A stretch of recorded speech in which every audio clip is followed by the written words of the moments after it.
Hello दोस्तों, मैं doctor Rajesh Kumar Pal एक नए टॉपिक के साथ बने रहिए हमारे साथ चैनल पर और फिजिक्स को एंजॉय करते रहिए।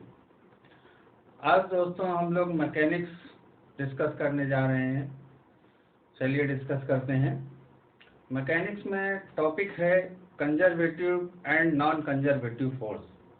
कंजर्वेटिव नॉन कंजर्वेटिव फोर्स को हिंदी में संरक्षी तथा असंरक्षी बल कहते हैं। अब दोस्तों समझते हैं कि ये संरक्षी बल और असंरक्षी बल क्या होते हैं। दोस्तों अगर हम किसी पार्टिकल पर हम कुछ फोर्स अप्लाई करते हैं और अगर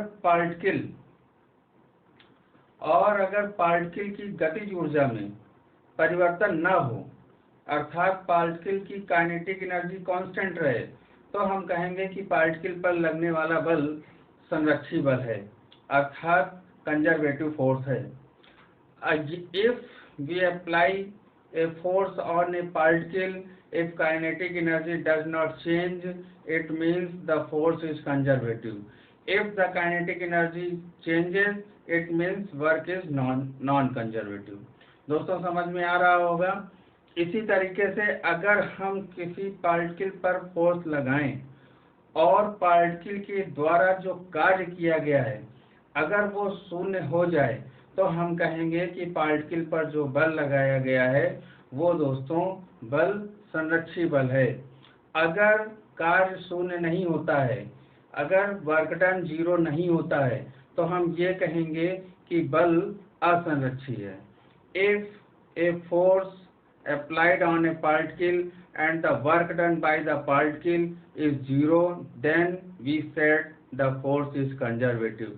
If work done is not 0, then we said force is non-conservative. देखते हैं दोस्तों, बोर्ड में मैंने डिफिनीशन लिख दी है आप लोगों के लिए, आप लोग इसको नोट कर सकते हैं अपनी कॉपी में। मैंने जो बोला आई होप आप लोग उसको समझ चुके होंगे। जब हम किसी पार्टिकल पर फोर्स लगाते हैं, बल लगाते हैं, तो पार्टिकल गति करने लगता है, गति करता है, एक पॉइंट से दूसरे पॉइंट तक जाता है। तो दोस्तों गति करते समय उसकी गतिज ऊर्जा, जब गति करता है तो उसमें कुछ गतिज ऊर्जा होगी। अगर वो गतिज ऊर्जा it means kinetic energy change हो जाती है तो वो नॉन कंजर्वेटिव होगा, असंरक्षी होगा। अगर काइनेटिक एनर्जी नहीं चेंज होती है तो फिर वो संरक्षी होगा। इसी तरीके से एक पॉइंट से दूसरे पॉइंट तक जाने में उस पार्टिकल के द्वारा कुछ कार्य किया गया होगा, कुछ वर्क किया गया होगा। अगर वर्क शून्य हो जाता है, 0 हो जाता है, तो हम कह देते हैं कि फोर्स हमारा संरक्षी बल है, कंजर्वेटिव फोर्स है। और अगर शून्य नहीं होता है तो हम कह देते हैं कि फोर्स नॉन कंजर्वेटिव है, अर्थात असंरक्षी है। तो देख लेते हैं दोस्तों, एक बल संरक्षी है जब बल द्वारा किसी कण की गतिज ऊर्जा में परिवर्तन न हो। यदि गतिज ऊर्जा में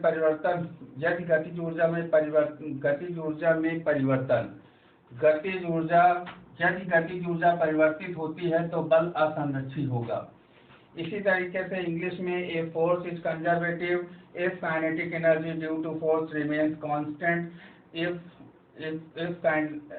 force is conservative, kinetic energy due to force remains constant. अगर काइनेटिक एनर्जी कांस्टेंट रहती है तो फोर्स कंजर्वेटिव होता है। If kinetic energy change, force will be non conservative.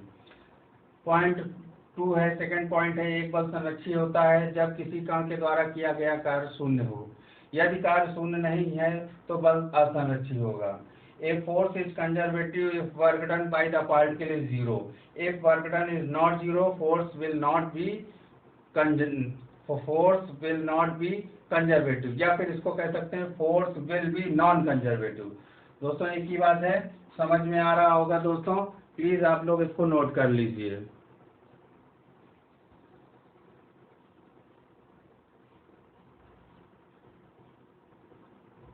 Note कर लीजिए दोस्तों इसको अपनी कॉपी पे, ये डिफिनीशंस हैं। अगर कोई बच्चा हिंदी माध्यम से है तो वो हिंदी में नोट कर ले, अगर कोई बच्चा इंग्लिश माध्यम से है तो वो इंग्लिश में नोट कर ले। अपने हिसाब से जो भी आपका माध्यम है उस लैंग्वेज में आप नोट कर लीजिए। मैं दोनों माध्यमों में आप लोगों को पढ़ा रहा हूँ। आप दोस्तों स्क्रीन को रोक करके भी नोट कर सकते हैं। देखिए दोस्तों, थर्ड पॉइंट है अगर हम किसी कण पर बल लगाएं, किसी पार्टिकल पर फोर्स लगाएं और उस पार्टिकल के द्वारा किया गया कार्य अगर दो बिंदुओं के बीच की स्थिति पर, यानी दो बिंदुओं की स्थिति पर निर्भर करे। सपोज दैट, मान लेते हैं दोस्तों, ये हमारे पास कोई दो बिंदु हैं, ठीक है दोस्तों, एक ये A है और एक ये B है। अब देखते हैं दोस्तों, मान लेते हैं दो पथ हैं हमारे पास, एक पाथ देखिए इस तरीके से है और दूसरा पाथ इस तरीके से है। अगर जो A और B के मध्य जो वर्क हो रहा है, जो कार्य हो रहा है, अगर वो सिर्फ पॉइंट A और B पे डिपेंड कर रहा है तो फिर दोस्तों फोर्स हमारा कंजर्वेटिव होगा। अगर वो पाथ पे डिपेंड कर रहा है तो फिर वो नॉन कंजर्वेटिव होगा। दोस्तों यही मैंने आपको डिफिनीशन में लिखाया है। यदि किसी कण पर बल लगाया जाए और कण द्वारा किया गया कार्य किन्हीं दो बिंदुओं की स्थिति पर निर्भर करे, बिंदु हमारे पास A B हैं, तो बल संरक्षी होगा। यदि कार्य बिंदुओं के मध्य पथ पर निर्भर करे तो बल असंरक्षी होगा। इंग्लिश में, if we applied a force on a particle, if work done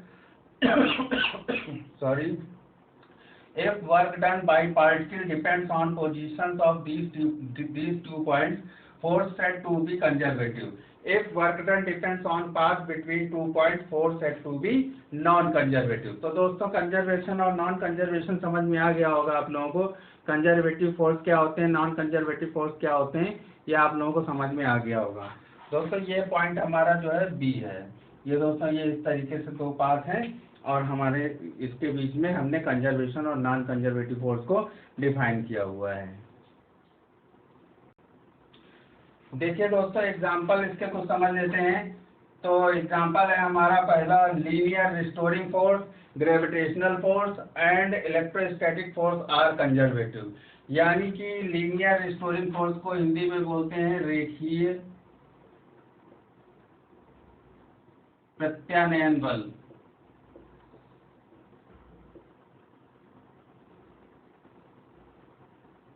gravitational force को बोलते हैं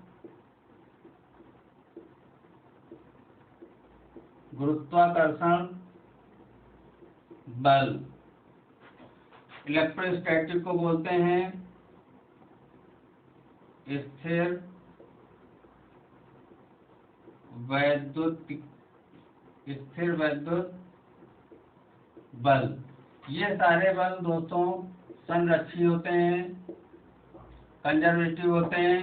और इसी तरीके से फ्रिक्शनल यानी कि घर्षण बल, श्यान बल, विस्कस फोर्स श्यान बल, और वेलोसिटी का मतलब वेग पर निर्भर करने वाले बल,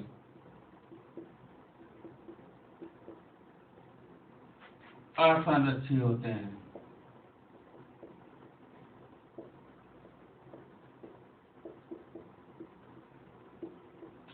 तो दोस्तों समझ में आ गया होगा example, linear restoring force, gravitational force and electrostatic force are conservative.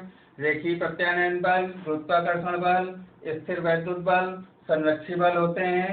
इसी तरीके से frictional force, viscous force and other velocity dependent force are non conservative force. Frictional force को घर्षण बल कहते हैं, श्यान बल, और जो बल वेग पर निर्भर करते हैं उन्हें हम असंरक्षी बल कहते हैं। तो दोस्तों एग्जाम्पल आपको समझ में आ गया होगा, प्लीज नोट कर लीजिएगा। आप स्क्रीन को रोक करके ये सारी चीजें लिख सकते हैं, और मेरा मानना है कि अगर आप नोट्स बनाते हैं तो बहुत अच्छी बात है। तो प्लीज आप लोग नोट्स जरूर बनाइएगा।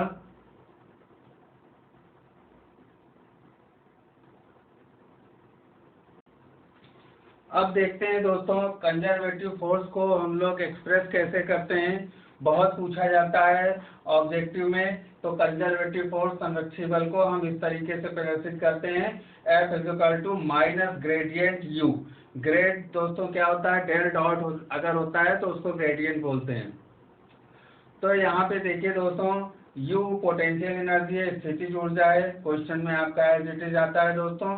ये पूछा जाता है कौन सा बल है, कौन सा फोर्स है, तो आप लोग बता देंगे कि ये कंजर्वेटिव फोर्स है, संरक्षी बल है। और दोस्तों एक चीज और याद रखने वाली होती है कि इसमें न्यूमेरिकल पूछा जाता है। एक आपको फोर्स दे दिया गया होगा और पूछेगा कि ये कंजर्वेटिव है या नहीं है। तो दोस्तों अगर किसी फोर्स का कर्ल निकाल लें, कर्ल अगर निकाल लें तो अगर वो 0 आ जाता है तो इसका मतलब है कंजर्वेटिव है, और अगर 0 नहीं आता है तो नॉन कंजर्वेटिव है।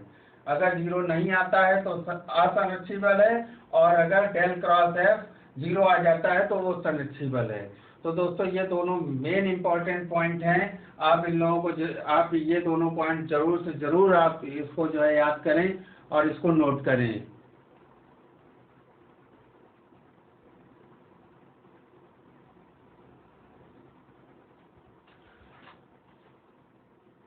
दोस्तों अगला टॉपिक है हमारा सेंट्रल फोर्स अर्थात केंद्रीय बल।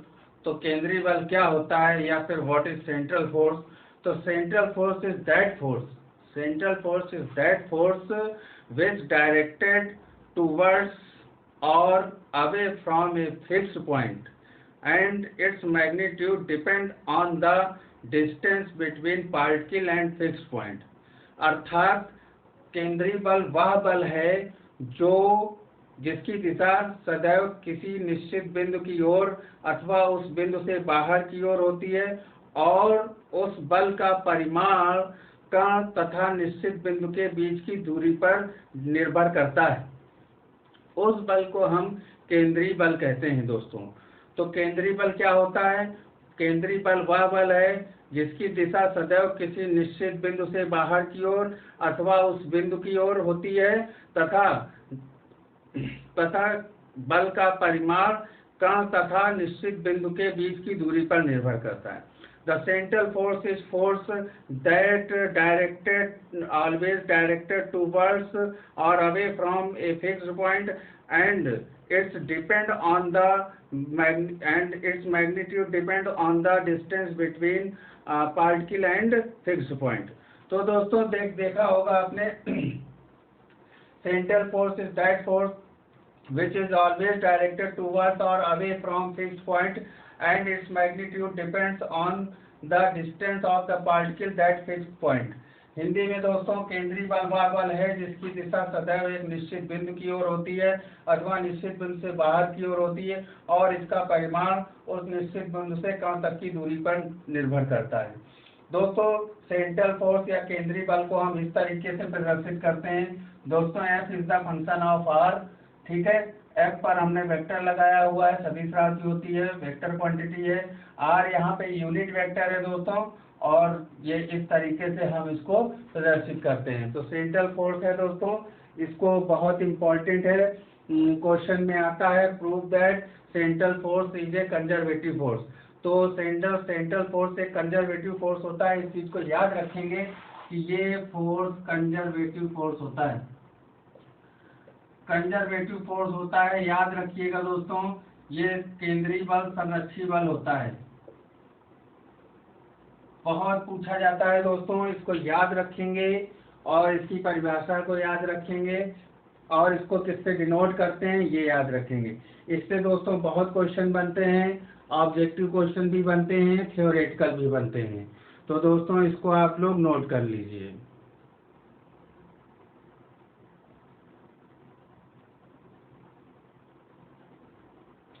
हाँ दोस्तों देखिए, अब इसको हम प्रूव कर रहे हैं central force is conservative force.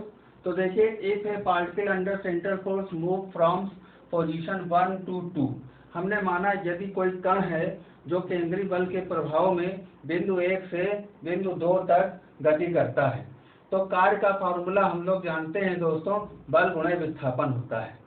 तो ये बल लिखा है और ये विस्थापन है, यानी कि दूरी है। यहाँ di जो है दोस्तों अल्प दूरी है, वेरी शॉर्ट डिस्टेंस है। फोर्स लगाया हमने, इतनी दूर मूव किया, तो ये कार्य हो गया। कहाँ से कहाँ तक दोस्तों? 1 से 2 तक मूव करता है, बिंदु 1 से बिंदु 2 तक। अब दोस्तों देखिए, हमारे पास ये केंद्रीय बल की परिभाषा के अनुसार ये हम इसको प्रदर्शित करते हैं, F R is the R F R. तो दोस्तों हम क्या करेंगे, वेक्टर एफ की जगह हम ये वैल्यू पुटअप कर देंगे। जब हमने ये वैल्यू पुटअप कर दिया तो दोस्तों हमको ये मिल जाएगा। क्या मिल जाएगा दोस्तों? ये मिल जाएगा। तो दोस्तों देखिए इतना हमने लिख लिया। अब देखिए दोस्तों r dot d I is equal to d I cos theta. दोस्तों हमने ये जो डिस्टेंस है ये हमने डी आई लिखा है, आप चाहें तो इसको डी एल भी लिख सकते हैं, आप इसको डी एल भी लिख सकते हैं, दूरी है तो यहाँ पे इसका और इसका कोई अंतर नहीं है, आप समझ लीजिए। हमने डी आई से प्रदर्शित कर दिया, आप चाहें तो डी एल से प्रदर्शित कर सकते हैं, उसमें कोई गड़बड़ नहीं होगा। ठीक है दोस्तों, अब हमने r dot d I is equal to लिख दिया डी आई कॉस थीटा। अब दोस्तों हमने कहा कि थीटा 0 है। थीटा 0 का मतलब है एक सीधी रेखा में गति कर रहा होगा, फोर्स उसी दिशा में लग रहा है जिस दिशा में गति हो रही है, इसलिए 0 होगा। तो 0 हो जाएगा तो सिर्फ टीएल बचेगा या डी आई बचेगा। अब component of d I along r cap is equal to d r, मतलब जो डी आई के कंपोनेंट हैं आर कैप वेक्टर की दिशा में वो डी आर होंगे। तो अर्थात हम आर डॉट डी आई की जगह हम लिख सकते हैं डी आर। तो दोस्तों आप देख रहे होंगे यहाँ पे आर कैप डी आई की जगह हम डी आर लिख सकते हैं। दोस्तों हमने ये लिख दिया। अब दोस्तों ये स्थितिज ऊर्जा का फार्मूला होता है, ये स्थितिज ऊर्जा का फार्मूला होता है और इसको हम इस तरीके से प्रदर्शित कर सकते हैं। अब इस तरीके से प्रदर्शित कर दिया, आप अगर इसको इंटीग्रेट करेंगे दोस्तों तो आपको मिल जाएगा, माइनस लगा हुआ है तो माइनस अगर हटा देंगे तो ये इस तरीके से चेंज हो जाएगा, u2 माइनस u1 मिलेगा, लेकिन बाहर से माइनस लगा हुआ है, माइनस लगा करके हम लिमिट इसकी ऊपर नीचे चेंज कर सकते हैं और हमको ये मिल जाएगा। तो दोस्तों आप देख रहे होंगे ये इक्वेशन प्रदर्शित कर रही है कि force depends on point 1 and 2, not depends on path। ठीक है दोस्तों, सेंट्रल फोर्स है, central force depend on the point 1 and 2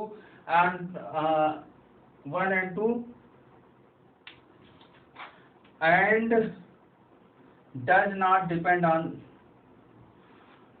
central force depend on the point 1 and 2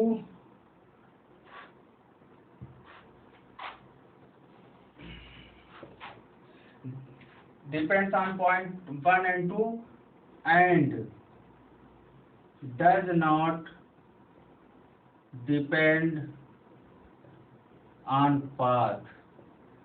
Hence दोस्तों सेंट्रल फोर्स कंजर्वेटिव फोर्स है। दोस्तों देख रहे होंगे आप कि ये जो सेंट्रल फोर्स है, केंद्रीय बल है, ये बिंदु 1 और 2 पर निर्भर कर रहा है और ये पाथ पर निर्भर नहीं कर रहा है।